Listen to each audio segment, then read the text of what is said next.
Bonjour et bienvenue sur BlueMath. Dans cette vidéo, nous allons travailler sur la résolution d'équations. En particulier, on va s'intéresser à la résolution d'équations du premier degré et la résolution d'équations produits. Alors, ce cours est la suite et la fin d'une première partie donc sur tout ce qui était calcul algébrique au niveau du développement, factorisation, identité remarquable. Dans un premier temps, nous allons travailler sur la transformation d'égalité. Donc, on va voir trois propriétés ici. Donc ils peuvent nous aider pour simplifier des égalités et donc arriver à résoudre des équations. On transforme une égalité en une égalité équivalente en ajoutant à chacun des membres le même terme. Donc si on a une égalité A égale B, donc on peut rajouter de chaque côté un nombre C. Alors ici j'ai mis ajouter, donc ajouter ou soustraire, on peut faire la même chose en soustrayant. D'accord, donc on aurait ici donc A moins C, donc si on décide d'enlever C de chaque côté de l'égalité, on aurait A moins C égale B moins C. On transforme une égalité en une égalité équivalente en multipliant chacun des membres par le même facteur non nul. On va l'appeler K par exemple, ce facteur non nul. Donc si on a l'égalité A égale B, donc on peut multiplier de chaque côté par K. Et donc cette égalité est équivalente à celle d'avant. Donc j'ai mis multiplier, mais on aurait la même chose en divisant de chaque côté. L'idée c'est qu'on peut additionner, soustraire, multiplier, diviser de chaque côté de l'égalité. Ce qui est important, donc ce qu'il faut bien retenir, c'est qu'il faut faire la même chose des deux côtés de l'égalité pour que cette égalité reste équivalente à celle qu'on avait avant.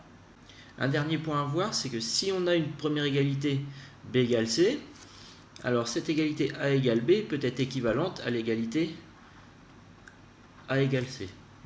Donc ça a un nom en maths, on appelle ça la transitivité. Et si on a une égalité A égale B, c'est peut-être plus facile de travailler avec l'égalité A égale C. Donc c'est à voir après au cas par cas dans les exercices. Donc le deuxième point de ce cours, donc, ça va être la résolution d'équations du premier degré.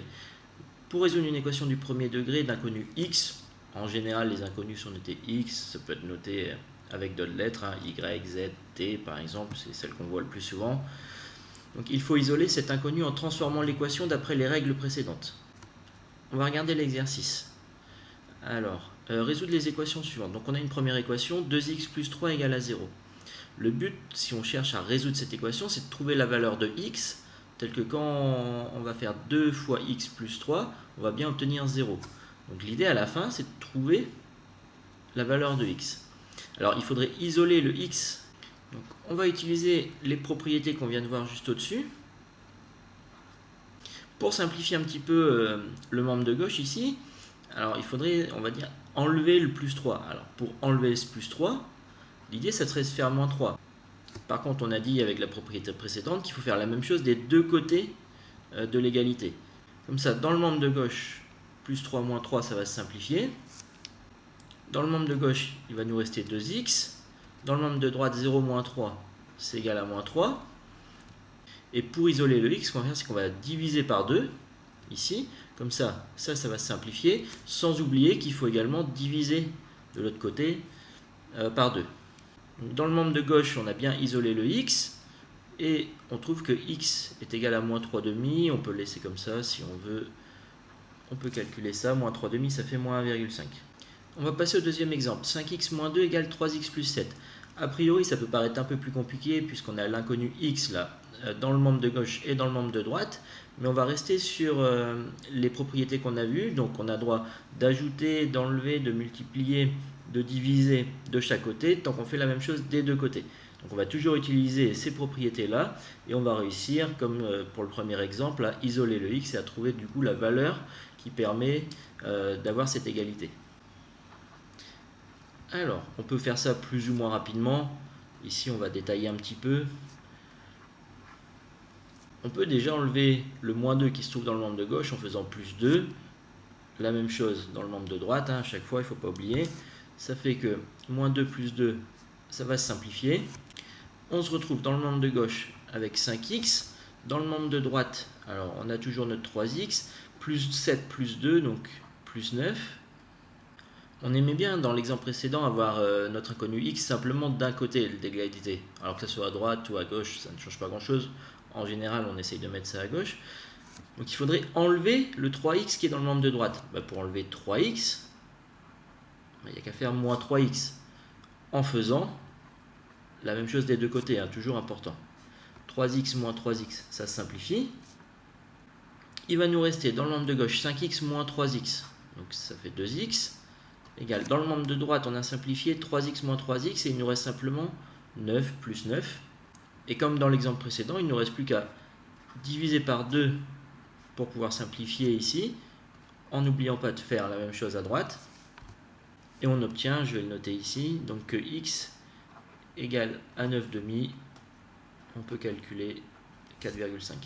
L'idée pour résoudre ces équations du premier degré, c'est toujours de faire ces opérations, addition, soustraction, multiplication, division, de chaque côté de l'égalité, hein, c'est ce qui est le plus important, pour arriver à simplifier notre égalité et résoudre notre équation. Ça peut arriver qu'il y ait des équations du premier degré qui soient un petit peu plus compliquées que ça à résoudre. On en verra dans des exercices. Des fois, il faut faire attention. On a peut-être des fois besoin de développer un petit peu d'abord. Mais voilà l'idée principale, hein, de cette partie du cours. On va continuer avec les équations produits. Ce qu'on appelle une équation produit, donc, c'est d'avoir ici forcément un produit, on va appeler A et B, les deux facteurs de notre produit, qui est égal à 0. Il y aura des subtilités, hein, pour ceux qui continueront les maths après le lycée, à l'université. Comme nous, on travaille simplement avec l'ensemble des nombres réels, d'accord. Si vous regardez quand est-ce qu'un produit est égal à 0, donc c'est que un des deux facteurs est égal à 0. Donc un produit est nul, A fois B égale à 0, si et seulement si A égale à 0 ou B égale à 0. Pour faire simple, c'est ce que vous retrouvez dans vos tables de multiplication. Si vous multipliez quelque chose par 0, ça fait 0, donc le résultat. Donc si A égale à 0 ou B égale à 0, si vous en avez un des deux qui est égal à 0, A fois B, ça va être égal à 0. Et dans vos tables de multiplication, quand est-ce que le résultat est égal à 0 ? Dans vos tables, c'est ce que vous avez à chaque fois, c'est quand vous avez 0 fois quelque chose. Donc ça veut dire bien que vous avez un des deux facteurs qui doit être égal à 0. On va maintenant faire l'exercice 8 où on va appliquer cette propriété qu'on vient de voir sur les équations produits. Donc on va être amené à résoudre deux équations. Une première équation, 2x plus 3 facteur de x moins 1 égale à 0. Donc on a bien un produit, donc on a 2x plus 3 fois x moins 1, un premier facteur 2x plus 3. Et un deuxième facteur x moins 1. Et ce qu'on vient de dire, c'est que pour que le produit de ces deux-là soit égal à 0, il faut que le premier soit égal à 0 ou que le deuxième soit égal à 0. Alors résoudre 2x plus 3 égale à 0, donc c'est ce qu'on vient de faire là dans la résolution d'équation du premier degré. Donc on va faire moins 3 de chaque côté. Alors je vais le faire un petit peu plus rapidement, on va voir ça. On va diviser par 2 de chaque côté et on va obtenir x égale moins 3 demi. L'autre équation, x moins 1 égale à 0, c'est rapide à faire, on va faire plus 1 de chaque côté et on obtient x égale 1. Donc il y a deux solutions, x égale moins 3 demi et puis x égale 1. Le deuxième exemple, donc x facteur de x plus 3 facteur de 5 moins x égale à 0. Alors on a trois facteurs ici. Bon, c'est pas grave, l'idée reste la même. Donc soit le premier facteur, x est égal à 0, ou le deuxième facteur, x plus 3 est égal à 0, ou 5 moins x est égal à 0. Donc la première équation, x égale 0, il n'y a rien d'autre à faire. La deuxième, x plus 3 égale à 0, on va faire moins 3 de chaque côté. On va obtenir x égale à moins 3. Et la dernière, on va obtenir x égale 5. Alors nos trois solutions, donc c'est moins 3, 0 et puis 5. Je ne l'ai pas fait avant, j'aurais pu le faire, j'aurais dû le faire. On peut vérifier que si x égale à moins 3, on obtient bien 0 ici là. Si x égale à moins 3, on va remplacer le x par moins 3. Donc on va avoir moins 3 fois moins 3 plus 3 fois 5 moins 3. Attention. Alors, si on veut calculer ça, en fait, ce facteur-là égale à 0. Donc on se retrouve avec moins 3 fois 0 fois quelque chose. Alors ça fait 8, ça. Peu importe, de toute façon, on aura 0 fois quelque chose, ça va bien faire 0. Alors de la même manière, si on remplace le x par 0, le premier facteur ici, ça va faire 0 fois quelque chose, on va bien obtenir 0. Et si on remplace le x par 5, en remplaçant le x par 5 ici, on va avoir 5 moins 5, 0, peu importe ce que ça fait le reste, on va avoir quelque chose fois 0, donc on va bien obtenir 0. On va terminer cette vidéo avec l'exercice 9. L'exercice 9 reprend un petit peu tout ce qu'on a vu dans ce chapitre, donc développement, factorisation et puis résolution d'équations. On va commencer. Soit A égale 7x plus 4 facteur de 2x moins 10 moins 2x moins 10 facteur de 3x plus 8. La première question, on nous demande de développer ça. Bon, ben, on va développer tout ça. Alors, si on regarde un petit peu à quoi ça ressemble. Ici, on va avoir une première partie, on va devoir faire de la double distributivité. Et une deuxième partie ici, on va devoir faire de la double distributivité également. Alors, on va faire chaque partie là, tranquillement. Alors, on va développer tout ça. D'abord, 7x fois 2x, donc 7 fois 2, 14, x fois x au carré, 14x carré. 7x fois moins 10, donc moins 70x, 4 fois 2x, 8x, et 4 fois moins 10, moins 40. Ensuite, moins. Alors, on va devoir développer tout ça. Avec notre moins ici, donc on va devoir développer tout ça. On va mettre des crochets puisque notre moins, on doit faire moins toute cette partie-là, moins le 2x moins 10 facteur de 3x plus 8. Alors, et de la même manière, on va avoir 2x fois 3x, 6x carré, 2x fois 8 plus 16x, moins 10 fois 3x, donc moins 30x, moins 10 fois 8, moins 80. Alors, suivant vos facilités en calcul, vous pouvez faire ça plus ou moins vite. Et on va y aller en faisant bien attention. Au début, 14x carré, on va le laisser comme ça. Ici, on peut simplifier un petit peu, moins 70x plus 8x. Donc ça fait moins 62x, moins 40 pour l'instant, on va le laisser comme ça. Alors ici, il fallait faire attention, donc notre moins, là, devant notre parenthèse, nos crochets, donc on va devoir changer tous nos signes de ce qu'il y a à l'intérieur. Alors le 6x carré, on va faire moins 6x carré. On peut calculer là, les deux termes en x ensemble. 16x moins 30x, ça fait moins 14x, mais avec le moins qui est devant, on va se retrouver avec plus 14x. Si vous avez besoin de détailler, vous prenez votre temps. Et ensuite, on avait moins 80. Avec le moins qui est devant les crochets, on va changer le signe aussi. Plus 80. Et du coup, ici, on peut encore simplifier un petit peu. On a des termes en x carré qu'on peut regrouper, des termes en x qu'on peut regrouper, et nos nombres qu'on peut regrouper. 14x carré moins 6x carré, ça va faire 8x carré. Moins 62x plus 14x, ça fait moins 48x. Et moins 40 plus 80, plus 40. La deuxième question, on nous demande de factoriser l'expression A. Pour factoriser, la première chose, c'est de voir s'il n'y a pas un facteur commun. Alors là, le facteur commun apparaît assez facilement, c'est le 2x moins 10. Donc on va factoriser par 2x moins 10. Donc 2x moins 10 en facteur. Dans le premier terme, on a 7x plus 4. Ensuite, donc attention, on avait un moins entre les deux termes. Et dans le deuxième terme, si on factorise par 2x moins 10, il nous reste 3x plus 8. Alors, ce qui est entre crochets, on va pouvoir simplifier ça un petit peu. Donc, on laisse devant notre 2x moins 10. Ensuite, ici, il va nous rester les parenthèses autour du 7x plus 4 là, ne servent à rien. On peut enlever ça. Les parenthèses ici autour du 3x plus 8, on va les enlever. Comme il y a le moins devant, il va falloir changer nos signes. Donc, moins 3x, moins 8.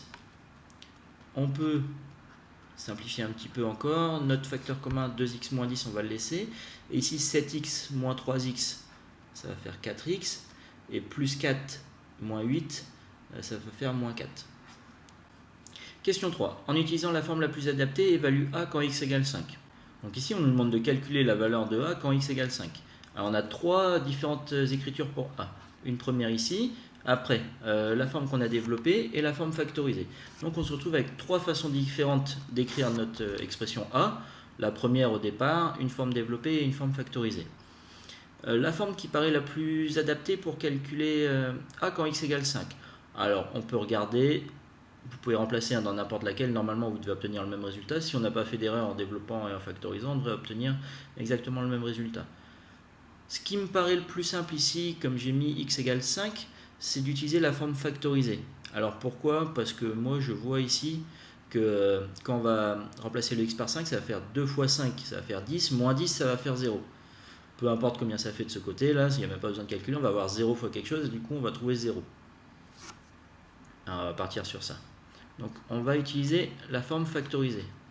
2x moins 10, facteur de 4x moins 4.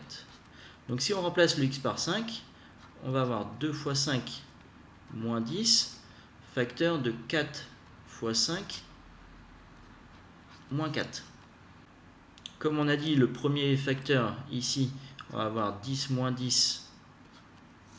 Alors le deuxième, on va le calculer ici, mais il n'y a pas vraiment besoin. 4 fois 5, 20, moins 4, 16. 10 moins 10, ça va faire 0, et 0 fois 16, ça fait 0. Donc ici, c'est parce que c'est x égale 5 que c'est peut-être le mieux. Suivant les valeurs, il y a peut-être d'autres choses plus ou moins faciles. A priori, c'est assez long de calculer dans la forme de départ ici, parce qu'il y a quand même pas mal de calculs à faire. Mais bon, peu importe de toute façon, hein, c'est juste histoire de gagner du temps, on obtient le même résultat dans tous les cas. Dernière question, résout l'équation a égale 0 en utilisant la forme la plus adaptée. Alors, on a toujours nos trois expressions, la première de l'énoncé.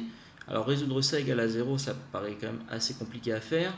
La deuxième, 8x carré moins 48x plus 40 égale 0. La forme qu'on a développée, c'est assez compliqué. Il y a des méthodes pour le faire, on peut le faire. Mais nous, on va plutôt utiliser la dernière forme, qui est la forme factorisée, puisqu'on se retrouve finalement avec une équation produit. On se retrouve avec 2x moins 10 fois 4x moins 4. Et donc on veut que tout ça, ça soit égal à 0. Donc on a bien une équation produit. Donc soit le premier facteur 2x moins 10 est égal à 0, ou le deuxième 4x moins 4 est égal à 0. Alors le 2x moins 10 égale 0, finalement c'est ce qu'on retrouve dans la question 3. Ça va faire x égale 5. Et ici, c'est x égale 1. Donc les deux solutions, c'est x égale 1, x égale 5. On voit avec cette dernière question, résoudre l'équation a égale à 0, l'intérêt de factoriser par exemple. Donc avec cette forme factorisée, on peut résoudre l'équation a égale à 0. Avec cette première forme ou la forme développée ici, ça pose quelques soucis. Alors qu'avec ce qu'on sait faire pour l'instant, résoudre cette forme factorisée égale à 0, c'était assez simple. Voilà pour le cours sur la résolution d'équations. Je vais mettre en ligne une vidéo également avec des exercices d'application de tout ce chapitre, donc développement, factorisation, identité remarquable et résolution d'équations. Ça vous permettra de vous entraîner et puis de vérifier si vous avez bien compris cette notion. Merci de m'avoir suivi et puis à bientôt.